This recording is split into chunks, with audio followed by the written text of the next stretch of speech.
trying to unmute myself. Yeah. How's it going? Good. How are you today? I am doing wonderfully. It's a beautiful 55 and rainy. It's Oh springtime man, weather. springtime day. Yeah. Like 45 and breezy here. Okay. Yeah. Good planting weather. Exactly. Although it snowed on Sunday. Okay. So we're still waiting. It's getting closer though. Right. It's just building the excitement. It'd be that Yeah, much better yeah, when exactly. yeah. See All a lot right. of people Well, coming on. It's so good to see everybody. yeah. Thanks everybody for coming in. Hey, Dustin, Leah, Adam, Marie. This is great. So it is 1 o'clock. So I'm just going to slowly get going. We'll let people start dropping in here. In case you guys are new to my face, who I am Pete Widin, and I host the Epic Eco Designer group on Facebook. And that's focused on design, consulting, marketing, and sales for ecological designers, farm consultants, people who are involved in healing the land and healing people through that work. And I've also got my own permaculture ecological design business in Minnesota. Today, we've got a very special guest. I'm sure some of you are familiar with Amy Dempster. Amy and I have been interacting for quite a while. It's at least several years. I'm not even sure how we originally got I don't connected. remember either. Yeah, The it's been a while. spirits brought us together. That's right. So Amy's bio here, I'm going to read through. It's a little paragraph. So after a series of unusual experiences with hawks over a decade ago, Amy, who's with us today, began to pay more attention to the ways that nature was communicating with her every day.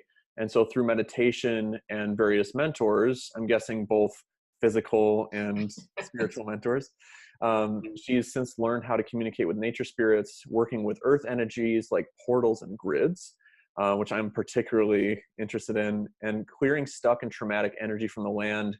And so now you're teaching others to learn how to talk with nature and bring balance and harmony to our lives and the land through your blog, Following Hawks. That about sums it up. Yeah.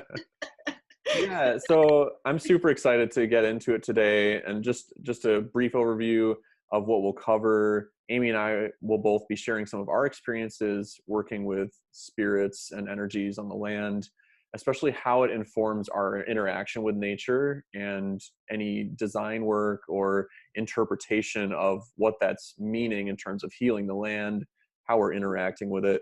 And we're also super excited to take some questions from you guys. So anybody who's on this webinar, there's the little chat button at the bottom of the window. So you can type in questions in there as we go along, and we'll check those throughout the time that we're talking together. Yeah, I've been joking. I'm like, Pete and I can just probably sit here and chat for an hour, no problem at all. Yeah, we almost did it the other day. But we'd love to hear what your questions are kind of on this subject or around the subject, and happily we'll answer them. Yeah, exactly. And it makes that much richer a conversation as well, because we've got our own experiences, but I'm sure all of you are here because there's something that lit that flame for you, or maybe you've been doing energy work for quite a while. So Amy, I'm really curious about the gatekeeping work that you've been up to, and some of this traveling that you've been doing to clear traumatic old energies that can be released to allow the land to flourish and allow the people on that land to move and flow in a way that's truly supportive of everyone involved. So I'm sure there's a lot of different places you could go with that, answering that prompt, but curious what comes to mind. Yeah, I mean, it's really interesting because, it was something that I didn't know anything about and had no experience with. And a few years ago, a series of things started happening in meditation where my guides just they would show me lines on the land or triangles, or they would hand me a symbol in meditation. I'd be like, well, what do I do with a triangle? It was kind of unusual to begin with, and there wasn't a lot of information, little bits and pieces, but they would just say things like, do this, it balances the energy. But okay, but there wasn't a lot of, other information. And so for a while, actually, I tried to figure out, they would show me these lines and I would actually look at a map, because it would be, in where I lived. And I try and figure out, like, is there some correlation between these points? What is it? What am I supposed to be understanding? And so really over time, it just kind of came piece by piece. They'd give me one kind of instruction or piece of information and tell me to do something, and another and tell me to do something. And so over time it's evolved where now I can look back and say, oh, okay, I have a better understanding of it and what's going on. And I've through property readings that I've done, on my own property and other people's properties, I've just come to interact with different things like portals or grids or vortexes. And just each time I tend to just say, what is that? What do you want me to do with it? Why is it important? How is it used? And so over a few years, I've kind of now have a bigger understanding of the pieces and how it works. And so in the last few months, kind of out of the blue, the property that we've lived on, we've been here just under 2 years, but I guess we bought it maybe a better part of a year before that. And there was just this spot on the property that I knew something was up. I couldn't get any information about it. I would see it in meditation, like it was asking me to go out there, and I'd go stand out there and I'd wait, nothing would happen, no information. And that went on for, I don't know, the better part of a year before I said right at the beginning of this year, I initially was told there was one portal and was asked to open it. And then that unfolded fairly quickly into 7 portals that are all connected here on the land. And we could go deeper and deeper into all of that as well. But, the way I understand portals is that, it's kind of like an interdimensional superhighway. So all kinds of different spirits or entities can use this area to travel and come and go. So there's things that need to happen and to keep them safe and steward them. And that's kind of what I've been doing the last couple of months. But it completely changes, kind of my understanding and interaction with the land as well. I'm not going to, put a structure here because there's a portal here, and that would be a problem. And so, yeah, it's been quite the experience and quite a learning experience the last few months, especially. That's amazing. And if any of you aren't already on Amy's email list, her emails are really awesome. It's like these little novellas. That's actually an email that I really look forward to reading, which does a lot. Oh, thank you. Yeah. I get into writing them sometimes and I'm like, I hope people have time to sit back and absorb all this. And as you talked about the gates, the portals, one thing that I was exposed to, I was out in Portland, Oregon for a couple years, and there's a really amazing group there called Rising Fire that's based in a Peruvian shamanic tradition. Okay. Which it sees fire as a rejuvenating element, and they call it grandfather fire, and you're refreshing yourself. Like we did full moon and new moon ceremonies twice a month. It was just really, really great to get that energetic clearing. But we did some workshops where we'd go out on the land and find energetic vortices.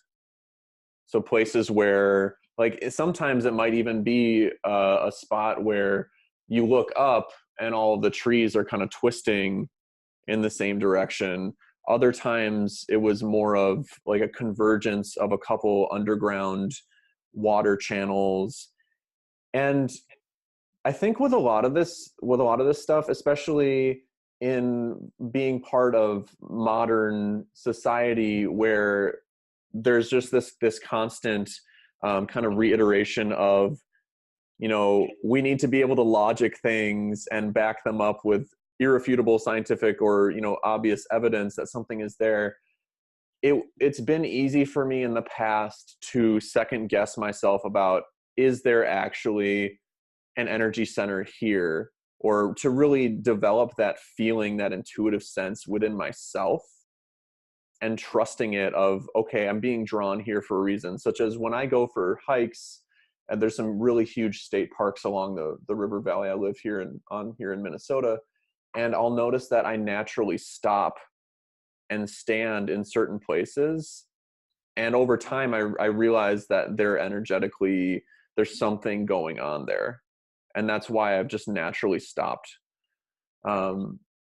So I'm wondering how you view that with your work, and how you've developed this sense of trusting your intuition that, you know, there is really something here in this spot. Yeah, it really is. I mean, it is a process, and if I think it kind of depends on your senses that you most rely on as well. If you are a very visual person and you are fairly clairvoyant, you probably see it, and it's visible to you, in which case you don't need as much convincing. But I think most of us are not as clairvoyant. In fact, my friend that was here when we were doing this work initially said, "Oh my gosh, look, it's huge and it's yellow." I'm like, I don't see it, but I can sense it, and so my I guess skills are more developed in hearing, messages, and also in sensing things, and just I think they call it clairsentient, when you just know something. And so you're right. It is really hard when you feel like I know something, or there's a reason why I stop in this spot in the woods, and there's a reason why I lean on this tree, but I don't know what it is, or I am, is it just a nice idea? And it does take, a little bit of time and practice to develop that. And I also find that being able to connect with other people or have experiences with other people where you can compare and say, I got that same information, or I felt that same way, is really, really valuable. That you're not in this place where you're like, I'm just making this up, or I'm telling myself these stories in my head because it's just my own voice that I hear.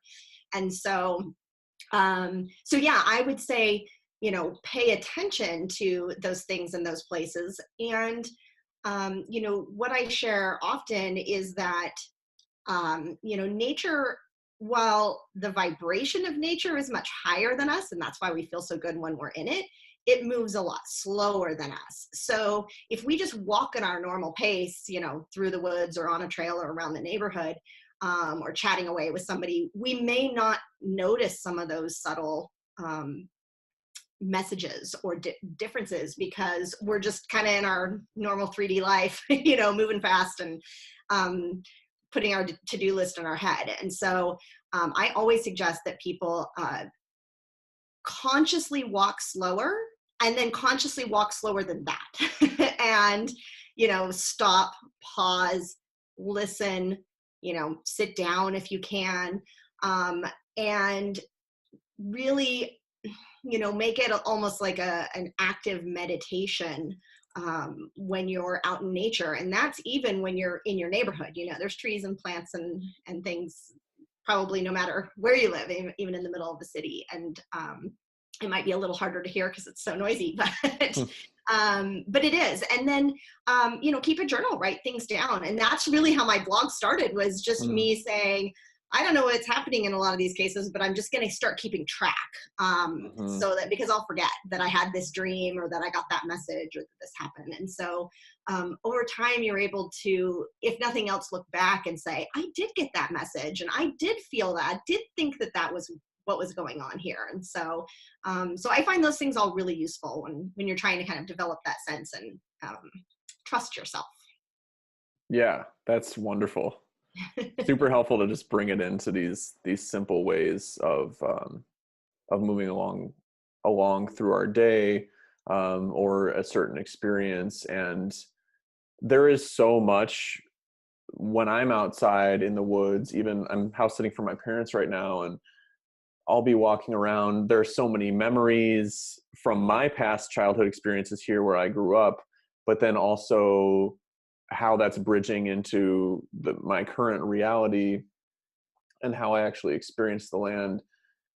In a place where I've been for a long time, there's a different sense of connection, of course, than a place that's entirely new. But the thing that I notice in both situations is that there will be a lot of ideas that just pop into my head that if I wasn't writing them down, or, have like a little voice memo going every now and then, to be able to actually really make sense of those things and where they actually apply to maybe something actionable or another lesson.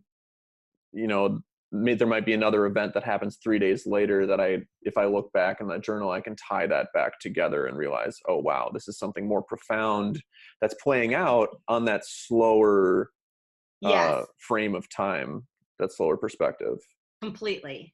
Yeah. Yeah. And I'm famous for believing I will remember it, whatever it is. I'll remember that dream. I'll remember that message. There's no way that was really unique. There's no way I'll forget it. And then later I'll think, no, it's gone. I can't remember.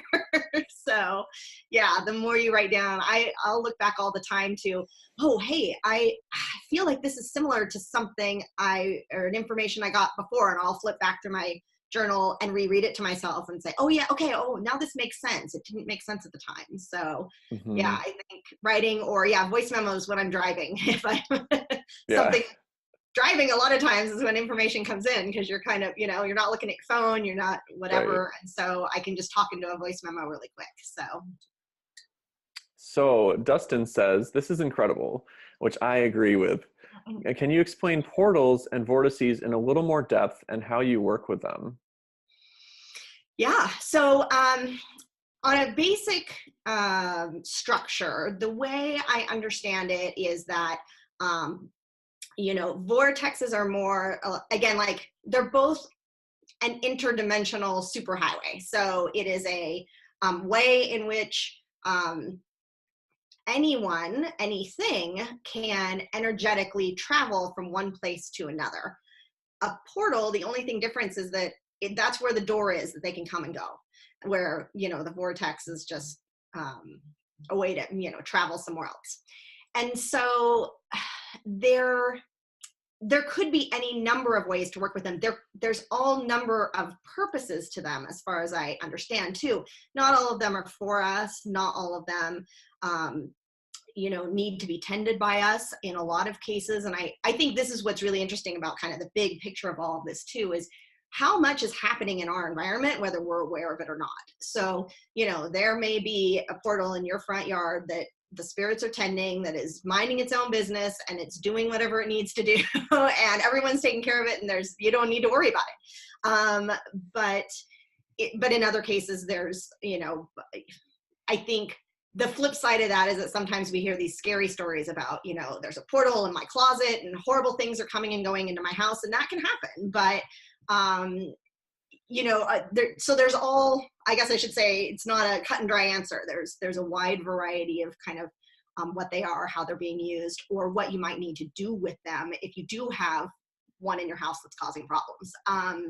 Because, over the generations, people weren't taking into account, or at least in recent generations, where a house was placed on a piece of property. And so there are many structures that are on top of any kind of energetic, a ley line, like you say, water lines, whatever, that can affect us as humans. And so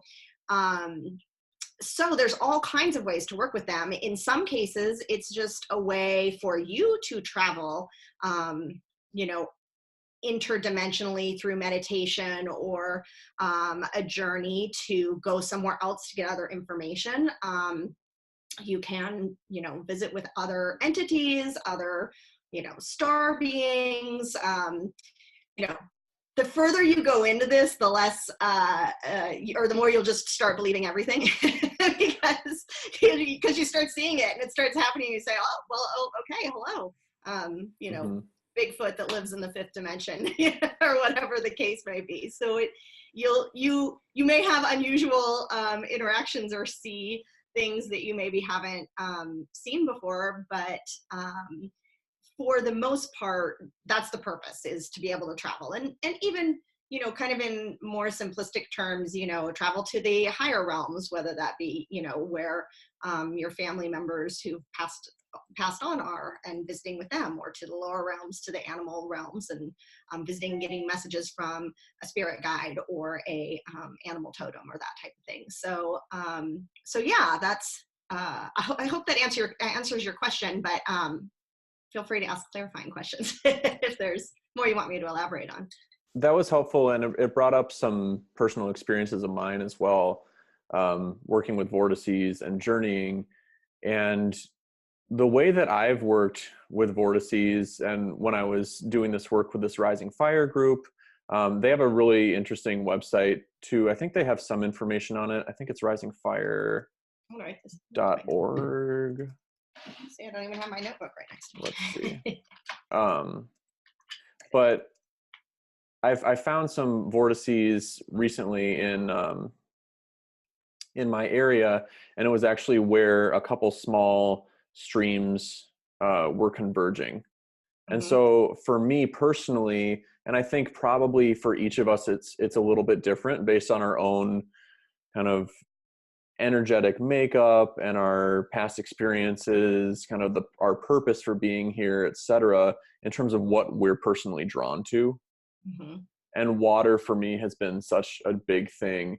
So I was walking the trail, passed through goes through a prairie, and then there was this stream with a ton of big old oaks along it. And so it was just kind of this snaking stream, and that was the only place there were trees. So I was drawn to it naturally. And then I was just standing where the path actually crosses the stream, and you walk through it. And it was one of those places where I just stopped.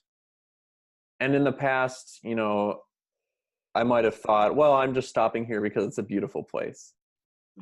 But I also noticed that there was just this deep sense of peace, and that any restlessness in my body was just immediately kind of sucked out.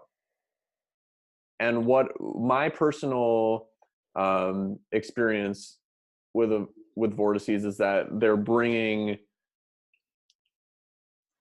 it's obviously this cyclical energy in a vortex, but it's bringing energy. It can probably go both ways, but my experience has been that it's going down. And for me, it's been really important to allow any unneeded energy within my own sphere to just be released and be sucked down. Almost like it's like an energetic toilet flushing. It's like this beautiful cleansing kind of tornado, just like that clear.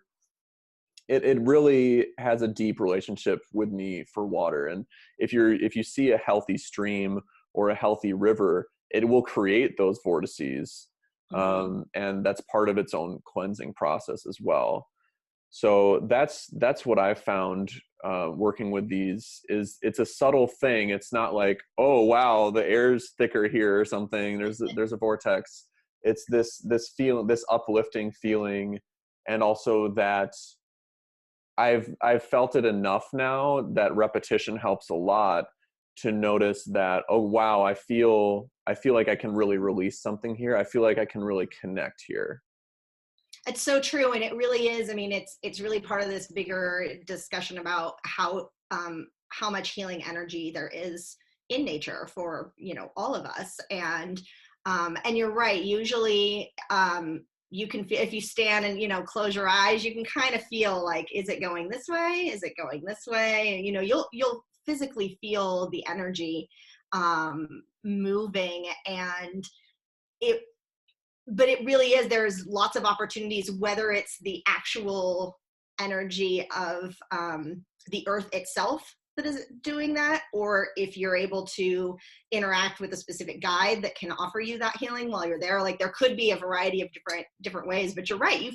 You feel it when you know it. It is usually subtle. Sometimes I don't know if anybody else lives near one of the like tourist attraction vortexes. We have one actually in our town here, or not very far away, but and I lived in California for a long time, so they have like the mystery spot in Santa Cruz and some of those things. So depending on where you live, if you can go to one, because it's a real thing, it's a real vortex, but usually what they do is build some kind of little house structure on top of it, which messes up somebody I'm sure can understand or explain it better than I do, but it's like your equilibrium is off now because you're in, a square box Mm-hmm. um, with this energy swirling. And so you feel off kilter, and it's much more dramatic than what you'll notice if you come across one in nature. But if you have that experience and you know how it feels, then it's easier to detect them otherwise. I think that I thought for a long time, like, oh, these are really unique, unusual things in only a couple of places. And then once I experienced it, I started realizing, oh no, like they're all over the place. It really is. In many cases, it's really just balancing of energy in different places. And again, it's doing its job kind of all on its own, but then we definitely have the opportunity to interact with it, like you're saying, or receive healing energy depending on the vortex or the or the portal. Mm-hmm. And Dustin had another comment, which I'll get to in just a second. But I've noticed in my experience of where I've lived throughout the past, I think 4 or 5 places that I had lived, it was either right on top of a place where an old like grandmother tree had been, Mm-hmm. or that very close by, such as my place in town right now is very close by to like a 3.5-foot diameter old bur oak. Mm-hmm. And when I was in school in Ann Arbor, Michigan, there was a really, really big oak about the same size as the one by my house now that I started a petition around because the law school was doing an addition. They were renovating and they wanted to move the oak. Oh wow. Oh my gosh. And they ended up doing it. Did it live? I think oaks Uh, are pretty notorious for well, yeah, like they've got being that so big sensitive. taproot. Yeah. But yeah, this company from Texas came up to Michigan and moved this oak on big balloon rollers down the Oh my street goodness. and Okay. planted it again. They cut off like the outer 5 feet of the canopy, Yeah. and it was not ideal in any way, but surprisingly it But they survived. did. But yeah, so I was really activated by these old trees. Mm-hmm. There was a huge like 7-foot diameter chinkapin oak near the place where I actually lived in that town. But I realized when I was by that huge oak one day that, wow, I think part of my personal purpose here is connecting these energy centers, these nodes across the landscape of these huge old trees. Mm-hmm. It's something so deeply inspiring and a real source of strength. And that importance of the what I do in my design work of talking with people about, we want to get some immediate benefit by, say, planting some berry bushes and other things that are going to give something back to you for the work that you do, give something back to the wildlife right away. But these landscapes are really about a long-term legacy.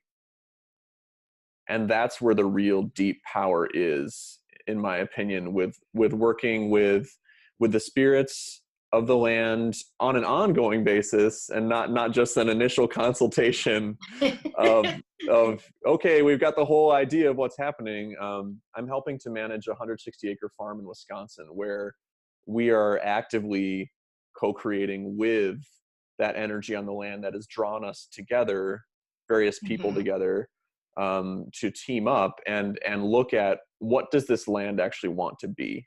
Mm-hmm. Like, we've got the ecological understanding. We can see that, okay, this used to be an oak savanna, so we're going to help to recreate that. But what is that really doing for just basically the essence of this land to express itself most fully? Mm-hmm. Because I know on a personal level that the way land expresses itself in terms of the soil, the plants that produces, where the big trees are, where the birds like to nest, that all has some energetic rooting. Yeah. And I think if you see the spirits present on the land as another client in the process, or, another party that has a vested interest, and you would ask your other family members, hey, what do you think? Should we put the, deck over here or deck over there? But, to kind of have that same consultation, like you're saying, with the trees and the spirits. And if you have the opportunity to have it be an ongoing conversation, their requests are usually simpler than we anticipate, that oftentimes they want to be acknowledged more than anything for the work they're doing. And you're right, speaking of kind of trees and energy networks, I did a reading on a property. I can't remember the exact specifics now, but she had these two tall trees. They were like twin trees in the backyard. I can't remember what kind of trees they are now, but they were doing a lot of very specific energy work and had explained, God, we're pulling this energy down, we're holding it here. It's part of a network that's going way out in the neighborhood, and they're right in her backyard. Wow. And she loved them and spent a lot of time with them, and, had just kind of, and asked about them because, I think we know what those trees are, even if we don't know the specifics. Like you say, you know what that special oak is, that tree that you really love. Usually really loves you too, and really is conscious of what you're doing and is watching what you're doing, and would happily participate in the process and give feedback of what you're doing on the land. But usually the requests that I'll get from trees specifically, if I'm doing a reading, are just offerings in some way. So either, coming out and spending time with them, giving gratitude, flower offerings, bird seed, trying to think. Sometimes they'll say, come out here and sing with us. Okay. Oh, Tracy's on here. I'm like, someone's going to be on here that remembers the trees. Cool. Yep. The Dawn Redwoods. That's right. They were the lungs. Thank you, Tracy, for reminding me that. Yeah, they were the lungs. They were acting as that for the whole, for this huge area. So, wow. I joke all the time, like trees and spirits, and they don't care about property lines. Like, obviously and usually they don't know where they are either. Like, they don't have it's not like they know and they don't care. They really don't have a concept that there's a fence between you and your neighbors. And so sometimes I have a hard time tuning in sometimes and saying, like, there's this shed, I can't tell. Is it your neighbor's shed or is it your shed? Because so it is tricky, and we do have to remember, and sometimes there's nothing we can do if our neighbor cuts a tree down. Then we didn't know that they were going to do that, and it was an important tree. But yeah, to the extent that you can kind of think of the property that you're working on as probably a much larger plot of land, because that's how the spirits see it. And, if you have the opportunity to check in with your neighbor's tree or whatever, then that's great. They appreciate those offerings and sentiments. I really love that reminder of the offerings. Mm-hmm. And I had a really powerful experience. I've been doing plant walks and teaching fourth graders about edible plants in our area this spring. And it's been really, really, really fun and rewarding just to get kids into this stuff. But it's led by a group of First Nations people, Native Americans, and they traditionally give anyone of Native American blood tobacco at the beginning of any time where they're teaching and they're sharing their gifts. Mm-hmm. And I mean, you can tell I'm very much European descent. I have a teeny bit of Native blood, and one of the teachers gave me tobacco and said, one drop. I forgot exactly how he said it. It was so beautiful. Like, I started tearing up. He said, like, one drop still means, you're part of this nation. It was something like that. And it tied everything back in with, obviously there's competition, there is a food chain and everything in nature, but it is all so deeply connected. And I went out and I offered that tobacco to this beautiful old oak tree. You can tell I'm really into oak trees. Yeah. I gave some to a young stand of aspen trees thanking them for, covering this new ground with their fast growth. And I gave one to one of the slowest growing trees, this huge oak whose roots are spreading and holding in this big hillside. And that's also just been a theme in my life lately, is looking at how to, show trees, nature, other people that I'm truly present with them by offering a gift. And that there's so much intention in a gift, especially a gift without expectation of, I'm just appreciative of you being here. I see you. I am open to whatever this experience may entail. Yeah, and I think in so many cases, the spirits have learned to either not trust humans or just ignore them altogether, or ignore us, because they haven't had this relationship for so long. And speaking of that tradition, it's actually, doing this work has been really special to me in the sense that, many of those traditions of the Native people, wherever in the world you live, came out of a relationship with those spirits and with the land. But I think that most of us are conscious now that they aren't necessarily ours to use in the same way, those traditions, in that way. And so what is so valuable about doing this and having these relationships and interacting is creating new traditions and learning, what did these trees, how did these trees want to work with me, instead of, looking for a tradition somewhere else to replicate here in a way that, is not my tradition and not my culture, and that I don't connect with. And so, being conscious of that, but also taking the time to create a relationship. And it is those offerings, and it is that time, and it is that interaction that helps them to trust us over time and deepens our relationship. And the things that initially you think, all I did was sit under a tree and nothing happened and I didn't hear anything and I don't know what any of these people are talking about right now, over time turns into, oh, right when I had that thought, a feather fell from the sky into my lap, or, or I saw a special flower blooming that I've never seen before on this property, or, all of these little subtle ways that I think everybody here is familiar with, those ways of kind of nature communication. But it starts becoming more of a two-way conversation once they know we're paying attention, we want to participate with them, and they're a part of the conversation. Yeah, and I was part of this is to me the most powerful part of this work, is because it initiates this, like you said, this dialogue, rather than a projection from the human on what is really happening here. And I was actually part of a cacao ceremony last night, and we were drinking raw cacao with cayenne. It's like a ceremonial hot chocolate, to put it kind of crudely.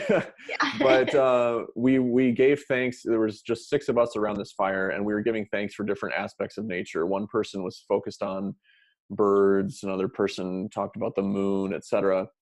And while we were doing this, we were on the edge of the Mississippi River in St. Paul, Minnesota here.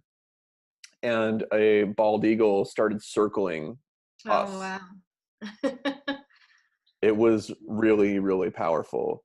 And so it's so interesting to me how prominent trees are as far as this energy work and what we're drawn to. And I think maybe part of that is being on the scale of being a human. There are these, and in Native American lore and a lot of tribal traditions, they are I forgot if they're like the standing people, or, trees are seen as people. Yes, I've heard that before. Yeah. And so there's all this stuff around trees but then, there are the animals, there are the minerals, etc. Is there a difference in your experience, Amy, of how you might interact with, say, the rock of a landscape, or and what type of interaction, what purpose that has held for you? Yeah, I mean, and you're right. There are so many. I mean, I'm sure there's plenty I haven't met yet. There's so many different pieces. You know, I usually say, start with a house plant, but start with the plants, trees, partially because I think you're right. We're drawn to them, and partially because we can physically see them. They're here in our environment. We're sharing our environment. We see the feedback. I don't water you. This is what happens. Give you more attention. This is what happens. And so you do kind of have that feedback loop from a plant or a tree in a different way than a mountain in the distance. And so but also they're, again, moving at their age is different. They're younger than a mountain, and so they're closer to our vibration in our ability to hear them. So it's not that you can't have a conversation with a mountain. I love communicating with mountains, but they're even slower. So you have to be even more patient. And, they don't talk like we talk. It might be one word. It might be a feeling. It might, they've been here a really, really long time. And so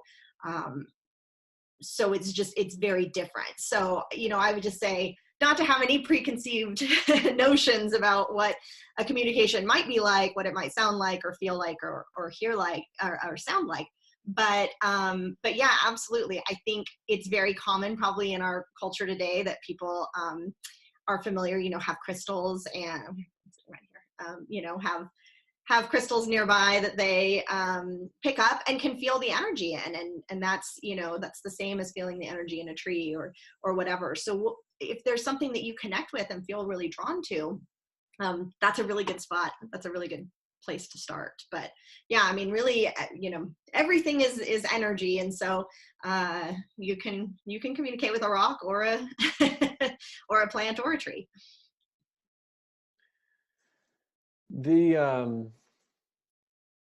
The work that I do, and some of the people here as well, and I know, Amy, you're also a gardener. It's such a curious approach to look at this type of communication. Of it's something that's so intangible in its beginnings, and yet pulling that from these kind of intuitive inner spiritual interactions with other beings, other energies, into the physical realm, Mm-hmm. and how it actually influences some of the decisions that we're making.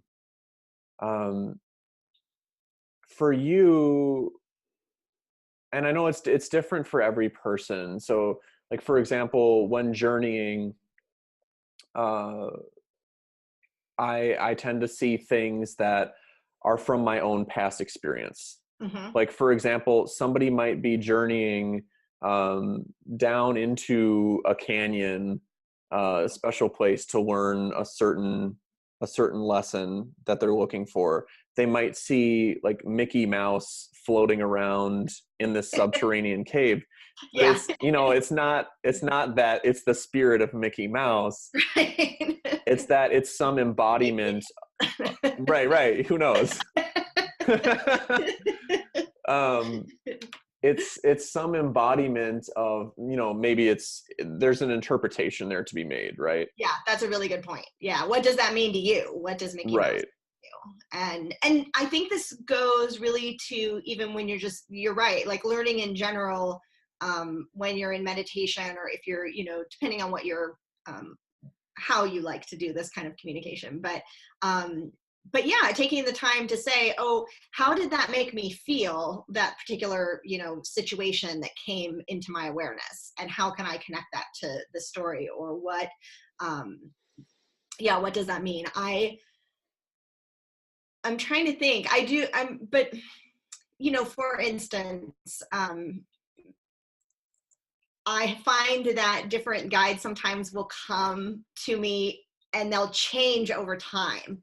It's like they want me to get comfortable seeing them as, a person. In fact, so my main regular guide that I've had for the last couple of years is actually is a Bigfoot, which I don't think I would have believed when it first happened. And so she was a little girl with hairy feet for like a year. Every time I saw her, she was a little girl with hairy feet. And I didn't know her feet. I didn't even ask her, so which is also really important about meditation and journeying, is to ask questions if you want to know.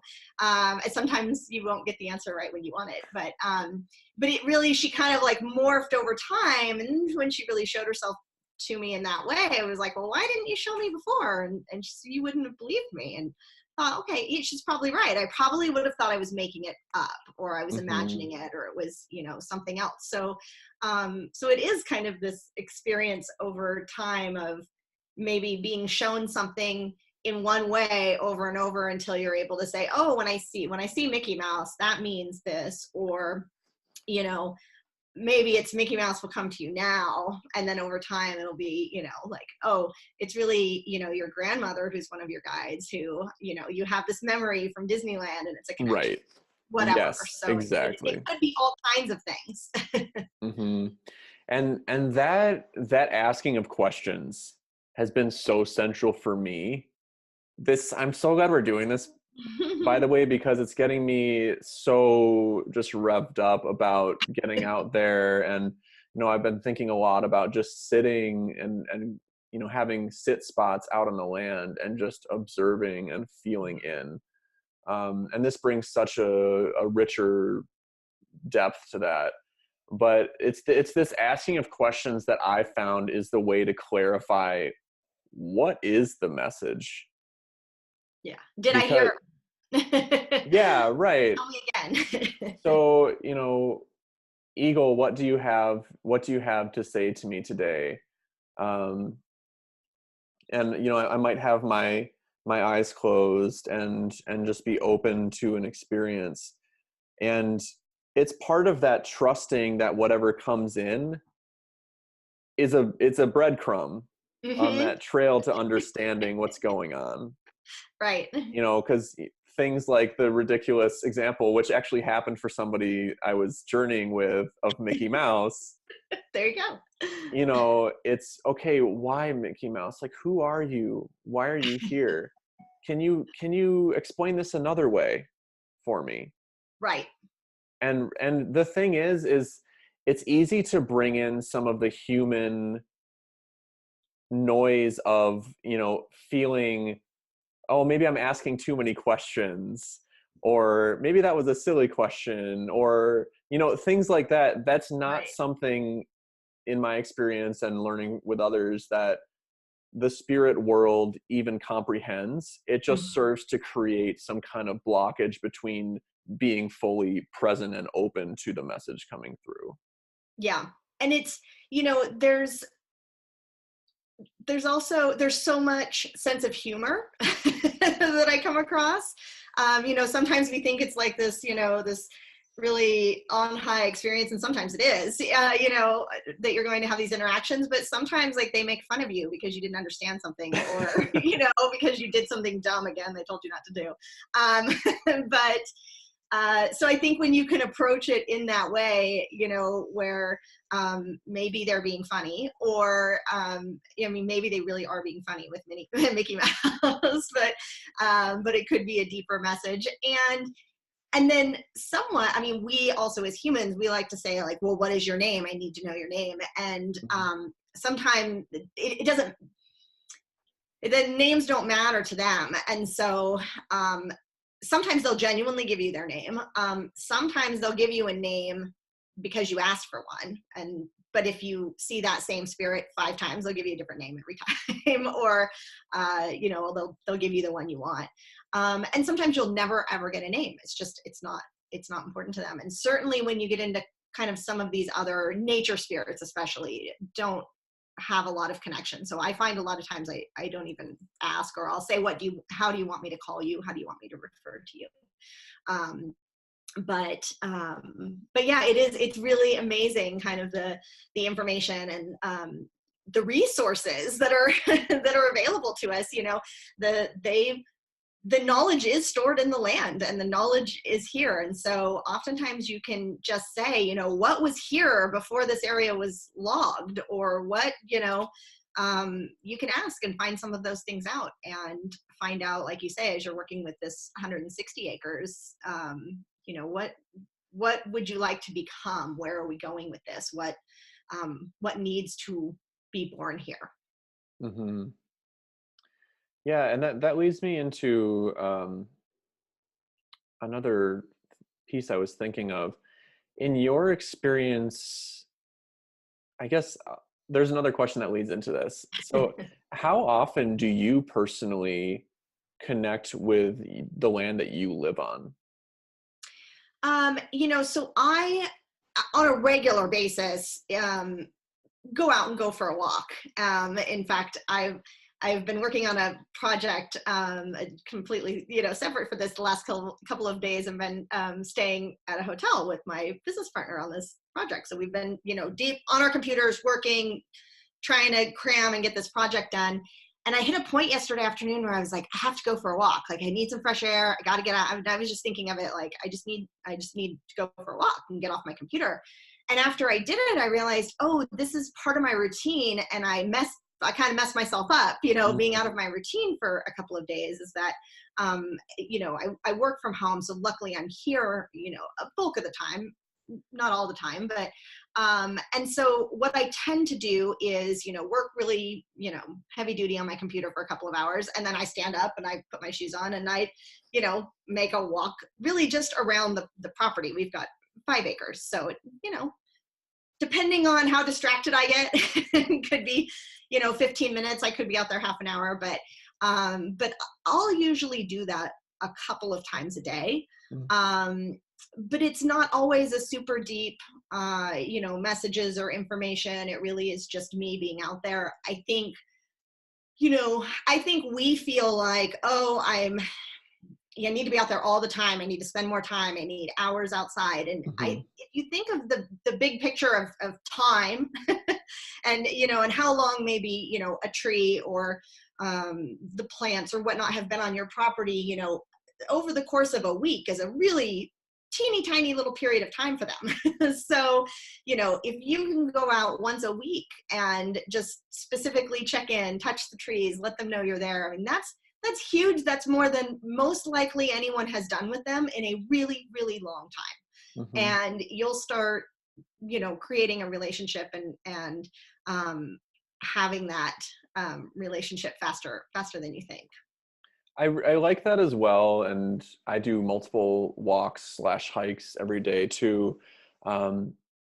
One thing that I've really enjoyed doing is just from an appreciation perspective of going to the same place throughout the season and looking at how things are changing, but looking at that slower, more drawn out reference of time that nature is working on. Being able to check in every so often and put in these little nodes throughout, time as it moves on, I feel like can also give us more of a point of reference for, okay, what is the general pattern here of, are there any consistencies in what I'm receiving? Are there any differences? Why are those happening? To start to understand more of how things are playing out kind of behind the scenes, as it were.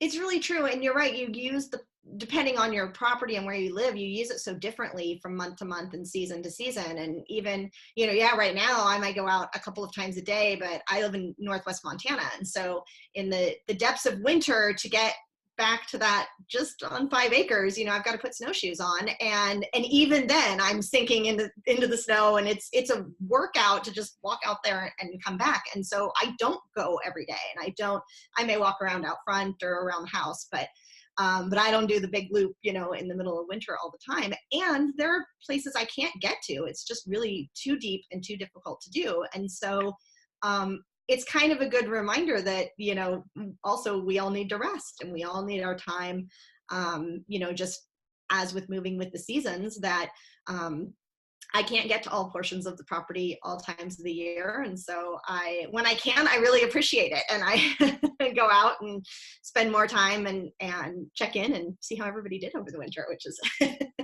kind of the time of the year I'm at now. Yeah, that's awesome. It's an exciting time.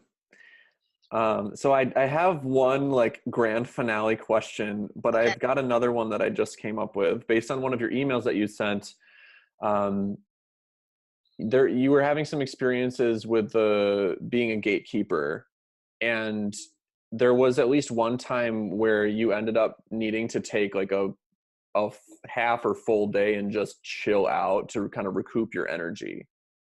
Have you learned anything from that, or have any advice about like maintaining personal boundaries of energy while doing some of this, say, land healing work and interacting with the spirit world? Yeah, I mean, depending on what you're doing, what you're being asked to do, it can take a lot of energy, and it's really surprising because it'll be something that, you look at the clock and only 15 minutes has passed, but you're like, I have to take a nap. I'm done. That's it. And so always in all energy work, you want to have a process for creating an energetic boundary for,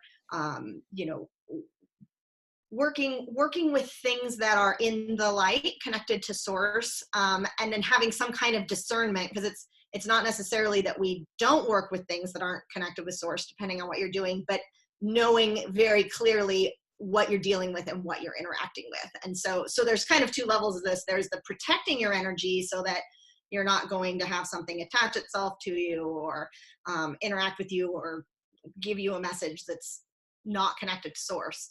And then there's actually, doing energy work that can really sap your energy. And some of that is really kind of a trial and error of knowing, sometimes I'm not sure. And I think you might be talking about when I first started working with these portals on the land, and I had a solid week where I was just wiped out. And some of it was my energy was getting calibrated to these portals. So it was like they were pulling my energy up and they were kind of amazing leveling so that I could work with them.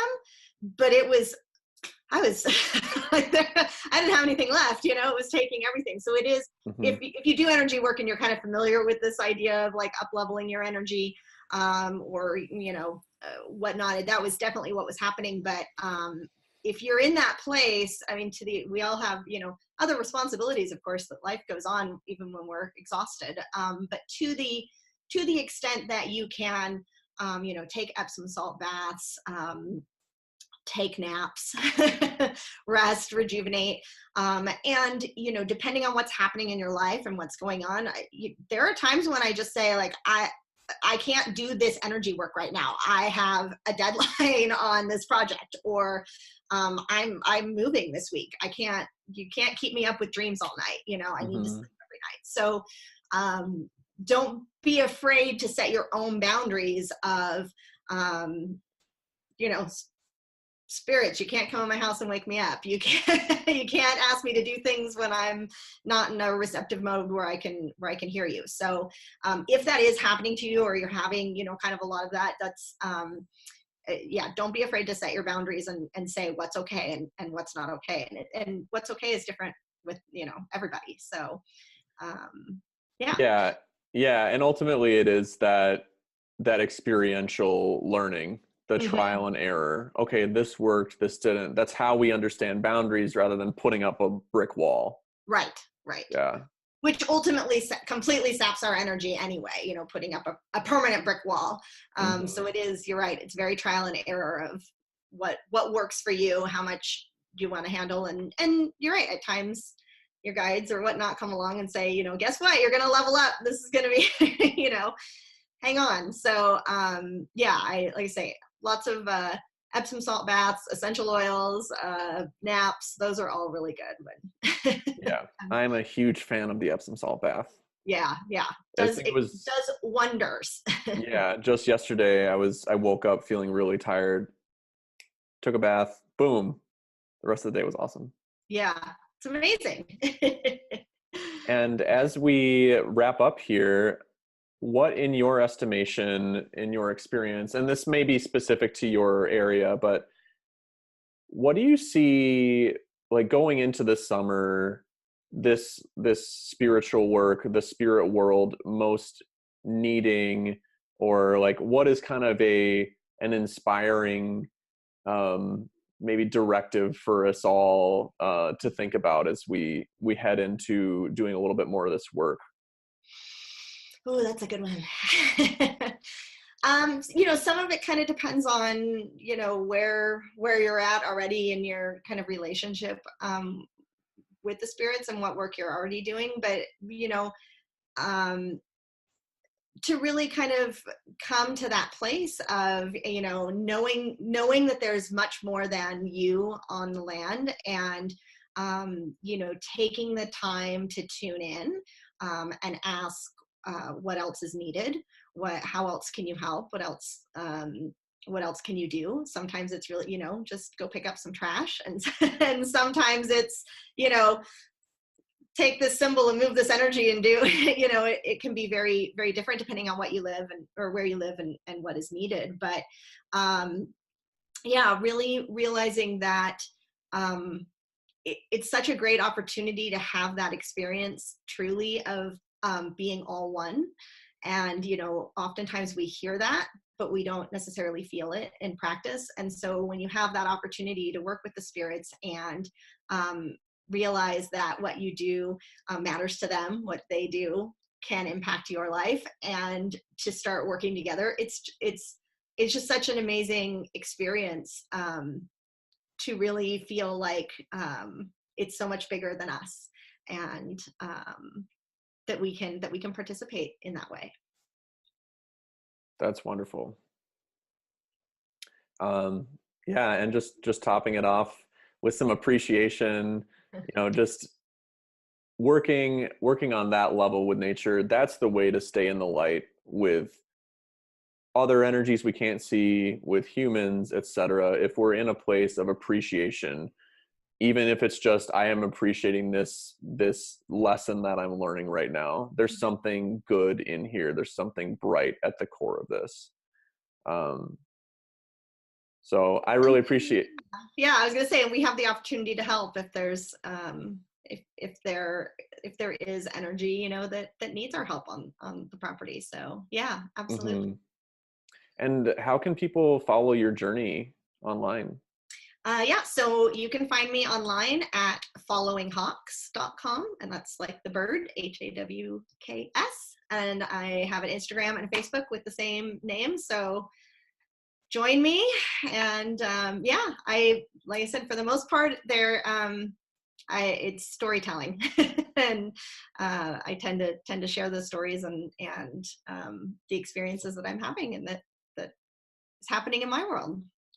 And the great thing about those stories is that I've learned so much about aspects from your practice and experience that I can bring into my own. I'm so glad to hear that. I'm glad it's helpful to other people. Totally. And if you guys are an ecological designer or in doing sustainability consulting, I do run the Epic Eco Designer Facebook group, and that is a free group focused on business, sales, marketing, and mindset, energetic upgrades around creating a business that's an expression of your soul. And that's the real way to set any business on fire and have it be truly sustainable for us and really feed us. And that's why I think, well, I know that you, Amy, and I have been drawn to do what we're doing, is because it really is that expression of, wow, I can't help but do this. Right. So that's where I hope you guys are all feeling, at least to some extent in your life. And I wish that for all of you as Yeah, well. thank you so much for chatting with me. This is so fun. Thanks everybody for joining us. Yeah, this has been wonderful, guys. Oh, it's so great to see so many familiar and new faces here. Thanks, Amy, for your time and experience, and everybody for joining us. We had a great turnout today. There will be a YouTube replay as well, which if you were on the Facebook events that I set up, I'll put that in there as a link, and then Amy can send that out to your audience as well. I'll email it out and put it on the Facebook page as well. Okay. I do not. Like you, Pete, if they're not a designer. If you're not a designer, I am on Facebook, Pete Widin. Feel free to reach out. I'm always about connecting with kindred spirits.